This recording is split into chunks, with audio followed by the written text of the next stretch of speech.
So a lot of this makes sense in-house for talking about what we might want to do, what we might want to achieve in a classroom, what kind of goals we might try to set.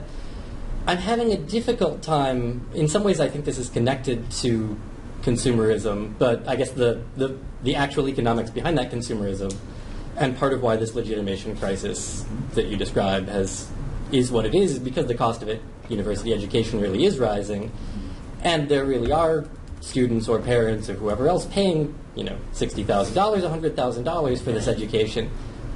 And as far as sort of outside legitimation, I'm having a difficult time picturing, parents of prospective students coming in really concerned about, if people enroll here, are they going to be able to get jobs? And I'm trying to picture sitting down with them and saying, well, I don't know about jobs, but your son or daughter is really going to get in touch with his or her unconscious while here for 4 years, for 6 years.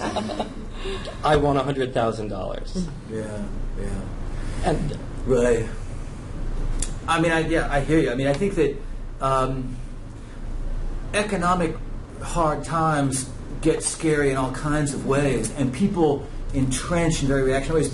What I call the discourse of mastery, the lowest order of development, flourishes in financial hard times, and it's no accident. To paint in very loose historical terms, that various fascist movements arose through the Depression, and that extremist movements in our own culture seem to synchronize with times of great scarcity, and so demands for accountability. I'm going to give you $250,000 over 4 years. What are you giving me in return? And getting in touch with the unconscious, we need to know what that means, and that I suppose is what I try to work out. The unconscious is not an inward, fuzzy, touchy-feely, mood. It has to do with historical discourses, the force of the public, where things are at stake in ways that are not private or interior much at all, or insofar as we flag them as private and interior, that itself is a gesture of a very historical moment, that these can be thought of in very different ways. And part of the challenge, I think, is how do we, in consumer terms, how do we sell what we're offering? And I guess my best answer is that we need to kind of refuse the terms. That what we're not selling anything here. This is not the mall, and you're not buying anything from us. There's no product for sale here.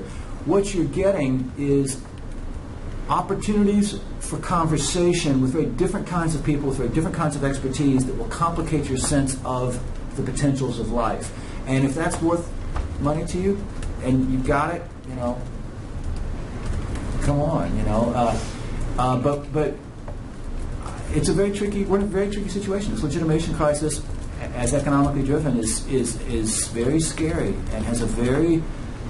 I'm almost glad I don't have a crystal ball. I'm scared to think where it's going to go.